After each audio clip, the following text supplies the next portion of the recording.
Welcome back to my channel vibe with Uttej. And first of all మీ అందరికీ చాలా sorry, ఎందుకంటే వీడియోస్ ఆల్మోస్ట్ 2 months ల్యాగ్ వచ్చేసింది. ఎందుకంటే అది కూడా మేమేం కావాలని చేసింది కాదు. మిడ్ టర్మ్ అయిన తర్వాత మాకు ఈ రీసెర్చ్ అని ప్రాజెక్ట్స్ అని ఇవన్నీ చాలా హెక్టిక్ అయిపోయింది స్కెడ్యూల్. అసలు వీడియోస్ చేయడానికి మాకు టైమే దొరకలేదు. అండ్ సక్సెస్ఫుల్గా మా ఫస్ట్ సెమిస్టర్ అయితే మేము కంప్లీట్ చేసేసుకున్నాం అందరం. అండ్ లాస్ట్ వీడియోలో మనం డిస్కస్ ఏం చేసామో తెలుసు కదా. లాస్ట్ వీడియోలో మనం యూనివర్సిటీకి కావాల్సిన రిక్వైర్మెంట్స్ ఏంటి, అవి మనం ఎట్లా ఫుల్ఫిల్ చేసుకోవాలనేది డిస్కస్ చేసుకున్నాం. ఈ వీడియోలో ఏంటంటే మీకు ఆల్రెడీ జిఆర్ఈ స్కోర్స్ కానీ మీ పర్సంటేజెస్ కానీ అవన్నీ మీకు ఆల్రెడీ ఉన్నాయి. మీరు ఎట్లా యూనివర్సిటీని అప్రోచ్ చేయాలనేది ఈ వీడియోలో డిస్కస్ చేసుకుందాం. ఫస్ట్ మనం యూనివర్సిటీ పోర్టల్లోకి వెళ్ళిన తర్వాత అక్కడ ఇంటర్నేషనల్ అడ్మిషన్స్ అని ఉంటుంది. అది మీరు క్లిక్ చేసిన తర్వాత ఐదర్ మీరు రావాల్సిన ప్రోగ్రామ్ ఏంటి, ఆ ప్రోగ్రాంలో మీరు అండర్ గ్రాడ్యుయేట్ లెవెల్ వస్తున్నారా, లేదంటే మాస్టర్స్ కోసం వస్తున్నారా, లేదంటే పిహెచ్డి కోసం వస్తున్నారా అనేది మీరు సెలెక్ట్ చేసుకుంటారు. ఫస్ట్ మనం మ్యాక్సిమం మన స్టూడెంట్స్ అంతా కూడా మనం ఇక్కడ మాస్టర్స్ చేయడానికే వస్తాం కాబట్టి, సో మాస్టర్స్కి మీకు అక్కడ మళ్ళీ అంటే లైక్ మీరు ఏవేవైతే రిక్వైర్మెంట్స్ ముందు చూసుకున్నారో అవి అక్కడ వాళ్ళు మీ స్కోర్స్ కానీ అవన్నీ అక్కడ ఎంటర్ చేయమంటారు అనమాట. సో ఆ స్కోర్స్ వచ్చేసరికి జిఆర్ఈ ఇంత ఉండాలి, ఐఎల్స్ ఆర్ టోఫెల్ మీకు ఇంత బ్యాండ్ వచ్చి ఉండాలని కానీ ఇట్లా ఉంటుంది. అండ్ మీ బ్యాచిలర్స్ పర్సంటేజ్ అట్లాగే. సో అవన్నీ అయిన తర్వాత మీరు మీ బ్యాచిలర్స్ ఏ కాలేజ్లో అయితే కంప్లీట్ చేసుకున్నారో అక్కడి నుంచి లెటర్ ఆఫ్ రికమెండేషన్స్ అండ్ మీ ఓన్గా క్రియేట్ చేసుకున్న స్టేట్మెంట్ ఆఫ్ పర్పస్ ఇవన్నీ కూడా అక్కడ మనం వాటిని సబ్మిట్ చేయాలన్నమాట. సో ఈ లెటర్ ఆఫ్ రికమెండేషన్స్ ఏంటంటే ఏదైనా సబ్జెక్ట్ నుంచి ఒక 3 ప్రొఫెసర్స్ నుంచి మీరు బ్యాచిలర్స్లో ఎవరి దగ్గర అయితే చదివారో వాళ్ళ దగ్గర నుంచి ఒక 3 లెటర్ ఆఫ్ రికమెండేషన్స్ అనేవి అడుగుతారనమాట. అండ్ అలాగే స్టేట్మెంట్ ఆఫ్ పర్పస్, మీరు యుఎస్ ఎందుకు వద్దాం అనుకుంటున్నారు, లేదంటే ఈ యూనివర్సిటీకి ఎందుకు వద్దాం అనుకుంటున్నారు, అండ్ మీకు ఈ యూనివర్సిటీ గురించి ఏది మిమ్మల్ని బాగా అట్రాక్ట్ చేసింది, ఇట్లాంటి ఆస్పెక్ట్స్ అన్ని దాంట్లో ఇంక్లూడ్ చేసుకొని ఒక స్టేట్మెంట్ ఆఫ్ పర్పస్ అనేది మీరు క్రియేట్ చేసుకుంటారు. మీరు అక్కడ ఏవేవైతే రిక్వైర్మెంట్స్ చూపించాయో అవన్నీ ఫిల్ చేసి సబ్మిట్ చేసిన తర్వాత ఒక్కొక్క యూనివర్సిటీకి మీకు different types of university fee అనేది ఉంటుంది, అప్లికేషన్ ఫీ అనేది. అట్లాగే మీరు త్రూ కన్సల్టెన్సీ కానీ లేదంటే మీకు అక్కడ కొన్ని యూనివర్సిటీస్ అయితే అప్లికేషన్ ఫీ వేవియర్స్ ఉంటాయి. సో మీకు అది మేము కొంచెం ఫీ కూడా సేవ్ చేసుకున్నాము అని అనుకుంటే కనుక అట్లా ఏవేవైతే మీకు కావాల్సిన రిక్వైర్మెంట్స్ అన్ని ఉన్న యూనివర్సిటీస్ ఆ ఫీ వేవియర్ అనేది ఇస్తే కనుక గో విత్ ఇట్. ఆర్ మీరు త్రూ కన్సల్టెన్సీస్ వెళ్తే కనుక కన్సల్టెన్సీస్తో టైప్ అయిన కొన్ని యూనివర్సిటీస్కి ఏంటంటే మీకు ఫీ వేవ్ ఆఫ్ అనేది ఉంటుంది. సో అట్లా కూడా మీరు చూస్ చేసుకోవచ్చు ఏ యూనివర్సిటీకి వెళ్ళాలి, ఏ యూనివర్సిటీకి ఎంత అప్లికేషన్ ఆఫ్ ఫీ అనేది కడతాం అనేది మీ చాయిస్ మీద బేస్ అయి ఉంటుంది అదంతా. అండ్ అలాగే అప్లికేషన్ ఫీ కూడా పే చేసాము. మనకి యాక్సెప్టెన్స్ ఎన్ని డేస్లో వస్తుంది, ఒక్కొక్క యూనివర్సిటీకి ఆ యాక్సెప్టెన్స్ అనేది ఒక్కొక్క టైం పీరియడ్ ఉంటుంది. మినిమం అన్ని యూనివర్సిటీస్కి 3 weeks అనేది కన్ఫర్మ్ ఉంటుంది అనమాట. ఎందుకంటే మీకు వాళ్ళు మన గ్రేడ్స్ ఎవాల్యుయేట్ చేసుకోవాలి, మన ప్రొఫైల్ ఎవాల్యుయేట్ చేసుకోవాలి. సో ఇదంతా టైం పడుతుంది. అట్లాగని చెప్పి కొన్ని యూనివర్సిటీస్ ఇంకా మనం చేసుకునే యూనివర్సిటీస్లో కొన్ని ఏంటంటే వితిన్ 1 week or 2 weeksలో కూడా మనకి యాక్సెప్టెన్స్ అనేది ఇస్తారు. ఆర్ రిజెక్షన్, మీకు అడ్మిషన్ ఇస్తున్నారా లేదా అనేది మీకు కన్ఫర్మేషన్ మెయిల్ వస్తుంది. ఇదంతా కూడా ఏంటంటే అట్లా ఈ సైజ్ ఆఫ్ ద యూనివర్సిటీ కానీ లేదంటే ఆ యూనివర్సిటీ బాగా ఫేమస్ అనుకోండి, సో వాటికి అప్లికేషన్ అనేది బాగా ఎక్కువ వెళ్తాయి అనమాట. సో అట్లాంటప్పుడు ఏమవుతుందంటే మీ ప్రొఫైల్ వాల్యుయేట్ చేయడానికి వాళ్ళకి కొంచెం టైం పడుతుంది.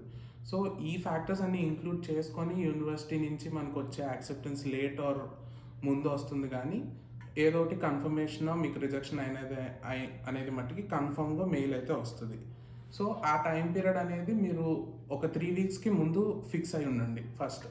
ఎందుకంటే ఈ 3 weeks మీరు ఒక 1 weekకే ఫిక్స్ అయ్యారు, మనకి యూనివర్సిటీ నుంచి ఇంకా కన్ఫర్మేషన్ మెయిల్ రాలేదు. సో మనకు అదేంటంటే కొంచెం టెన్షన్ వస్తుంది, మనకి అడ్మిషన్ వస్తుందా రాదా అనేది. బట్ 3 weeks వరకు మీరు ఫిక్స్ అయి ఉంటే కనుక 3 weeks లోపలే మీకు యాక్సెప్టెన్స్ ఆర్ రిజెక్షన్ అనేది మీకు యూనివర్సిటీ నుంచి మెయిల్ వస్తుంది. 3 weeks అయిపోయింది. 3 weeks అయిపోయిన తర్వాత మీరు సో ఒక 5 యూనివర్సిటీస్ అనుకుంటే అందులో ఒక 2 యూనివర్సిటీస్ నుంచి మీకు రిప్లై మెయిల్ అనేది వచ్చింది. అంటే ఫస్ట్ రిప్లై మెయిల్ వస్తుంది ఏంటంటే మీకు యూనివర్సిటీ సీట్ అనేది వస్తే కనుక congratulations, your seat has been approved so and so in this course అని మీకు రిప్లై మెయిల్ వస్తుంది. అట్లా వచ్చినప్పుడే మీకు ఆ మెయిల్‌లోనే ఆర్ ఆ కింద దానికి ఒక పీడిఎఫ్ అటాచ్ చేసి ఉంచుతారు. ఏంటంటే మీకు I-20 రిలీజ్ చేయాలి అంటే ఆ యూనివర్సిటీ నుంచి ఈ సర్టెన్ క్రైటీరియాని మీరు ఫుల్ఫిల్ చేయాలి. ఇన్ని డేస్‌లో మీకు ఫుల్ఫిల్ చేస్తే మేము ఒక 2-3 డేస్‌లో I-20 అనేది రిలీజ్ చేస్తామంటారు. I-20 అంటే ఏంటంటే that is the legal document for you that you are admitted in an university in US అనమాట. సో మీకు ఆ I-20లో మీకు 2 ఇయర్స్‌కి అయ్యే ఫీ కానీ, మీకు ఇక్కడ ఆ సర్టెన్ యూనివర్సిటీ ఉన్న ఏరియాలో మీకు ఎంత ఎక్స్పెన్సెస్ అవుతాయి అనేది ఒక 2 ఇయర్స్‌కి వాళ్ళు ఒక రఫ్ క్యాలిక్యులేషన్ వేసి మీకు అందులో మీకు ఇంత అమౌంట్ లైక్ ఒక 1 ఇయర్‌కి మీకు ఒక $24,000 అవుతుంది with university fee and also me living expenses. So మీరు దాన్ని బట్టి మీకు ఎంత లోన్ పెట్టుకోవాలి ఏంటి అనేది మీరు ఫిక్స్ అవుతారని చెప్పి వాళ్ళు ఒక I-20 అనేది రిలీజ్ చేస్తారనమాట. I-20 అనేది ఎట్లా రిలీజ్ చేస్తారంటే మా స్పెసిఫిక్గా మా యూనివర్సిటీకి వస్తే ఏంటంటే మేము ఒక $500 ఇనీషియల్ డిపాజిట్ చేస్తే మాకు ఒక 2 డేస్లో I-20 అనేది రిలీజ్ చేశారు. అట్లాగే కొన్ని యూనివర్సిటీస్ ఏం చేస్తాయంటే ఇప్పుడు మీకు ఒక 1 ఇయర్కి $24,000 అయితే మీకు మీ బ్యాంక్ అకౌంట్లో లైక్ అరౌండ్ ఒక $25,000కి రిలేటెడ్గా ఇన్ని ల్యాక్స్ ఆఫ్ రూపీస్ మీ అకౌంట్లో ఉండాలని వాళ్ళు రిక్వైర్మెంట్ చూపిస్తారనమాట.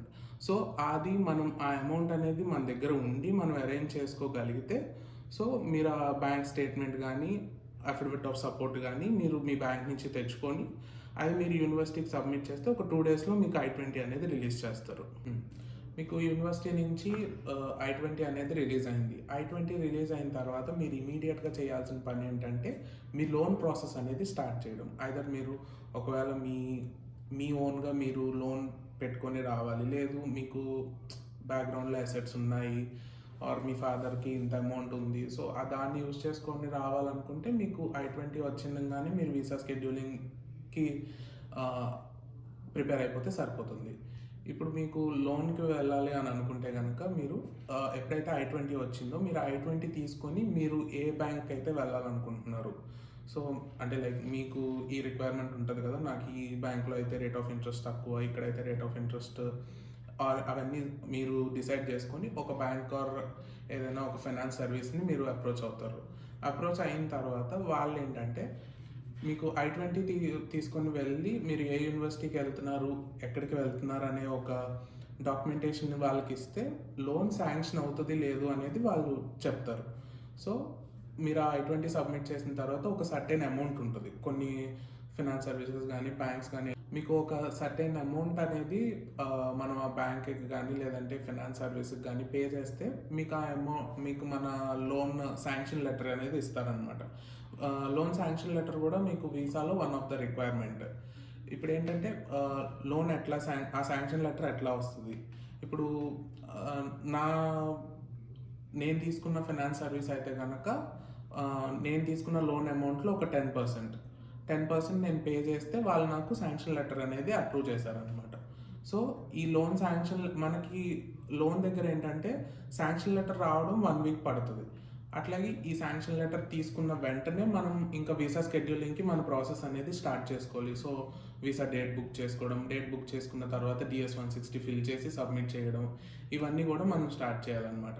మీరు అట్లాగే ఈ టైం పీరియడ్ అంతా కూడా మీరు ఫాల్ ఇంటేక్ ఆగస్ట్లో రావాలనుకుంటే లోన్ శాంక్షన్ లెటర్ వరకు మీకు మే కల్లా కంప్లీట్ అయిపోవాలి.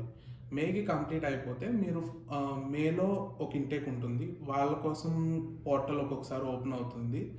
అట్లాగే ఒకవేళ ఆ పోర్టల్లో మీకు స్లాట్ దొరకలేదు, జూన్ జూలైలో మనకి ఫాల్ ఇంటేక్కి బల్క్లో స్లాట్స్ అనేవి రిలీజ్ చేస్తారు. సో ఆ టైంలో మీకు స్లాట్ అనేది ఈజీగా దొరుకుతుంది.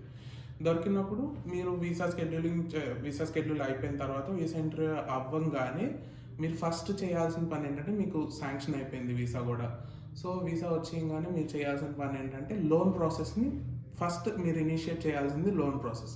ఎందుకంటే మనకి శాంక్షన్ లెటర్ రావడం 1 వీక్లో వచ్చేస్తే అదే శాంక్షన్ లెటర్ తీసుకొని మనకి వీసా స్టాంపింగ్ పేజ్ కూడా వాళ్ళకి సబ్మిట్ చేసిన తర్వాత లోన్ డిస్పర్స్ అవ్వడానికి 1 to 2 వీక్స్ పడుతుంది.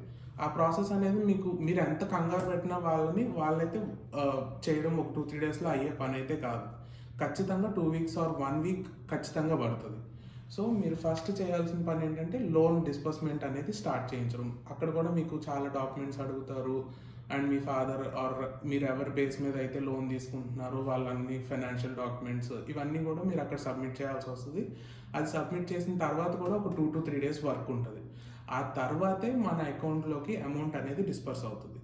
సో ఇంత టైం ఎందుకంటే మనకి ఒక 2 months మనం ఈ ఆగస్ట్ ఇంటేక్కి రావాలనుకున్నప్పుడు జూన్ కల్లా మనకి ఇదంతా కంప్లీట్ అయిపోతే ఒక షాపింగ్ కానీ లేదంటే మనకి ఇంకా చాలా పనులు ఉంటాయి. వన్స్ వీసా వచ్చిన తర్వాత మీకు టైం అనేది చాలా త్వరగా అయిపోతుంది. అంటే మీరు ఈ వీక్లో ఇక్కడికి వెళ్ళాలనుకుంటారు, మనం తినాలనుకుంటాం, అవన్నీ కంప్లీట్ చేసుకొని అవన్నీ అయ్యేసరికి అసలు మీకు టైం వీసా వచ్చిన తర్వాత ఒక 2-3 daysలో మనం జర్నీ చేస్తున్నట్టు అనిపిస్తుంది. సో ఇవన్నీ కంప్లీట్ అంటే మనం అనుకున్నది అనుకున్నట్టుగా అవ్వాలి అంటే మీకు ఖచ్చితంగా ఒక 2 months ఆఫ్ టైం అనేది కావాలి. ఇక్కడితో మీకు అడ్మిషన్ వచ్చేసింది అండ్ అలాగే I-20 రిలీజ్ అయింది, లోన్ డిస్బర్స్మెంట్ కూడా అయిపోయింది.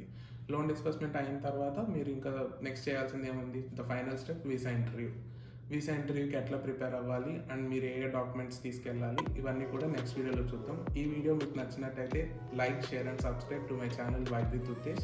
ఇట్లు మీ ఉత్తేజ్ కుమార్ పెంటపాటి.